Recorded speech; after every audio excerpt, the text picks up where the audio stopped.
ভুবন নামে এক গোয়ালা ছিল। বাজারে অন্যরা যখন দুধে জল মিশিয়ে বিক্রি করত, সেখানে ভুবন একদম নির্ভেজাল খাঁটি দুধ বিক্রি করত। সেই জন্য সবাই ভুবনের গরুর দুধ নিত, আর তার গরুর দুধের কদরও ছিল সবার কাছে। একদিন ভুবন দুধ নিয়ে বাজারে যাচ্ছিল। রাস্তায় তার এক প্রতিবেশীর সঙ্গে দেখা হয়ে গেল।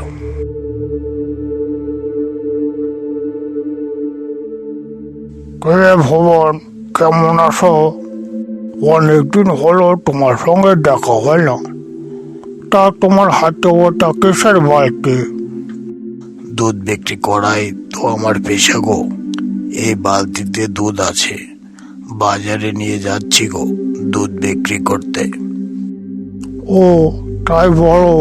আমি ভেবেছি কি নাকি নিয়ে যাচ্ছ।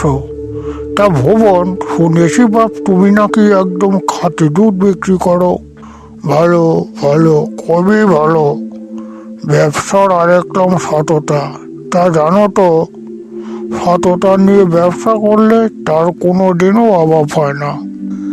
তা যা বলেছ কাকা। লাগবে নাকি গরুর দুধ? একবার নিয়েই দেখো, তাহলে বুঝতে পারবে আমার গরুর দুধ বলে কথা। এ একদম মুখে লেগে থাকবে গো কাকা। তাই নাকি? তাহলে একবার ফরক করে দেখতে হবে ভুবন। দে দে দে বাপ, আজ তো গরুর দুধ আমি নিয়ে যাব। ভুবন রাস্তাতে গরুর দুধ বিক্রি করে চলে গেল। এভাবেই ভুবন প্রতিদিন গরুর দুধ বানায়, আর তা নিয়ে বাজারে যাবার আগেই রাস্তায় বিক্রি হয়ে যায়। দুধ বিক্রি করে ভুবনের দিনকাল ভালোই কাটতে লাগলো। একদিন গরুর দুধ নিয়ে প্রতিদিনের মতো সেদিনও ভুবন বাজারে যাচ্ছিল। রাস্তায় তার সেই প্রতিবেশীর সঙ্গে দেখা হয়ে গেল। ভুবন, কি আর বলবো রে, তো গরুর দুধের স্বাদটাই আলাদা রে বাপ। ভালো, খুব ভালো। তুই খুব ভালো রে বাপ। দে দে, আজ যখন তোর সাথে দেখাই হয়ে গেল, তো দে, আজ আমাকে দে। আর শোন, কালকে কিন্তু বাপ আমার 3 কেজি দুধ লাগবে। বাড়িতে জামাই এসেছে, দুধের পিঠা খাওয়াবো। কালকে কিন্তু তোর গরুর দুধটা আমাকে দিবেই দিবে, মনে থাকে যেন। ঠিক আছে কাকা, আপনি একদম ভাববেন না। কাল যতটুকু দুধ হবে সবটাই আপনাকে দিয়ে আসবো। এদিকে ভুবন ও তার প্রতিবেশীর আলাপচারিতা আড়ি পেতে শুনছিল এক ভূত।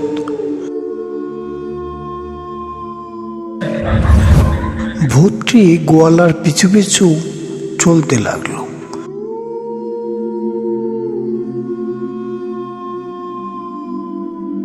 চলতে চলতে গোয়ালা যখন বাড়িতে ঢুকলো, তখন ভূতটি হাওয়ায় মিলে গেল।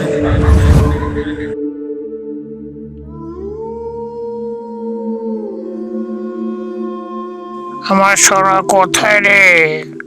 তোমার খুব কষ্ট হচ্ছে জানি, আর তোমার কষ্ট করতে হবে না। তোমাকে আর না খেয়ে থাকতে হবে না। আমি তোমার জন্য কাল থেকে ভালো দুধ নিয়ে আসবো।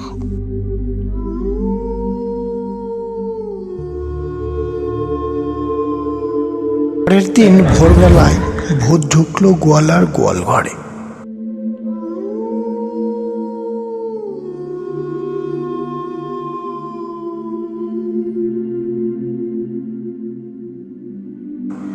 ভূতটি বালতিতে সব দুধ ধোয়াতে লাগলো।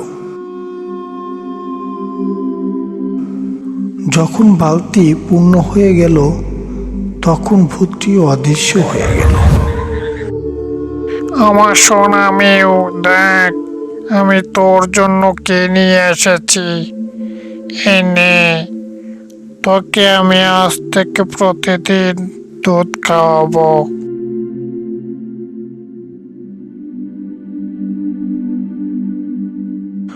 গোয়ালা সকালে যখন গোয়াল ঘরে গেল, দেখলো তার দুধের বালতি সেখানে নেই।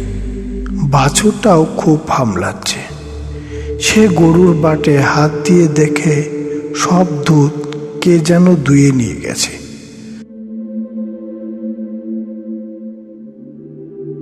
মনের দুঃখে সে ঘরের বারান্দায় বসে পড়ল। এদিকে যাকে আজ দুধ দেওয়ার কথা ছিল সে দুধ না পেয়ে গোয়ালার বাড়িতে এলো। তাকে কথা দিয়ে দুধ না দেওয়ায় খুব বকাঝকা করলো। গোয়ালা কোনো মতো তাকে বুঝিয়ে বলল যে কালকে সে তাকে দুধ দিয়ে দেবে। গোয়ালার কথা শুনে লোকটি চলে গেল।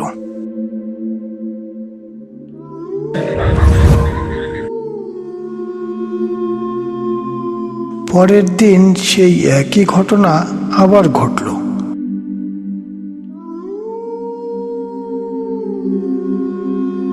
আবার ভোর রাত্রে সে ভূতটি গোয়াল ঘরে ঢুকে গরুর সব দুধ দুয়ে নিয়ে চলে গেল।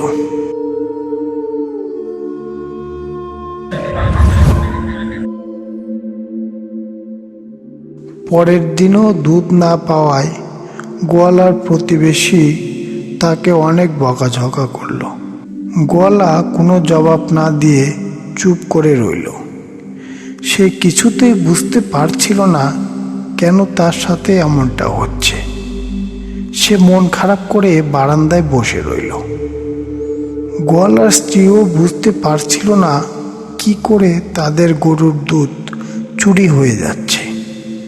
তারা সিদ্ধান্ত নিল কে তাদের গরুর দুধ চুরি করে সেটা হাতে নাতে ধরবে।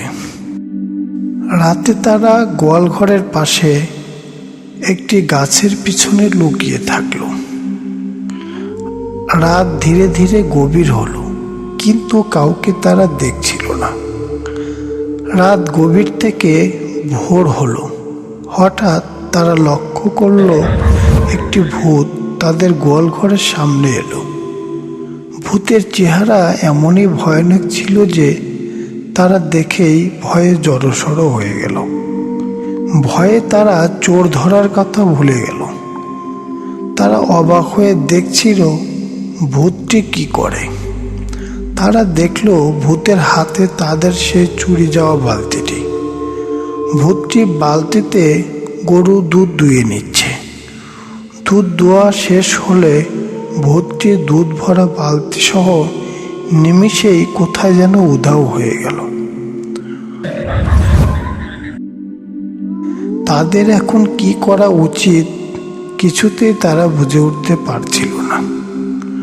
গোয়ালার গিন্নি ছিল খুব বুদ্ধিমতী। তার মাথায় একটা বুদ্ধি এলো।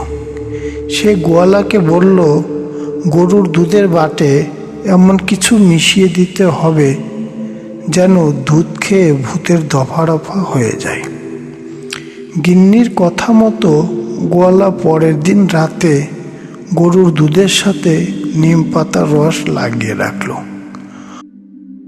প্রতিদিনের মতো ভোরে ভূতটি আবার গরুর দুধ দুয়ে নিল। গরুর দুধ দুয়ে নিয়ে ভূতটি তার আদরের মিউসোনাকে সে দুধটি খেতে দিল। কিন্তু এবার মিউসোনা সেই দুধ মুখে দেওয়ার পর আর খেতে চাইল না। ভূতটি বুঝতে পারছিল না কেন মিউ দুধ খাচ্ছিল না। তখন সে নিজে একটু দুধ তার মুখে দিয়ে দেখে দুধটি খুব তিতে। বিড়ালটি না খেয়ে মিউ মিউ করেই চলছিল। সে ভাবল যে দুধে হয়তো কিছু পড়েছে। পরের দিন গোয়ালা আবার গরুর বাটে নিম পাতার রস লাগিয়ে দিল।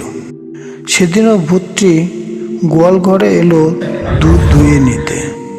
সে দুধ দুয়ে নিয়ে আবার চলে গেল। বাড়িতে ঢুকে সে আবার বিড়াল ছানাকে ডেকে দুধ দিল, কিন্তু সেদিনও মিউ দুধ খেল না। এদিনও সে নিজে খেয়ে দেখলো দুধ খুব তিতে লাগছে। ভূত মনে মনে এবার ভেবেই নিল গরুর দুধ হয়তো নষ্ট হয়ে গেছে।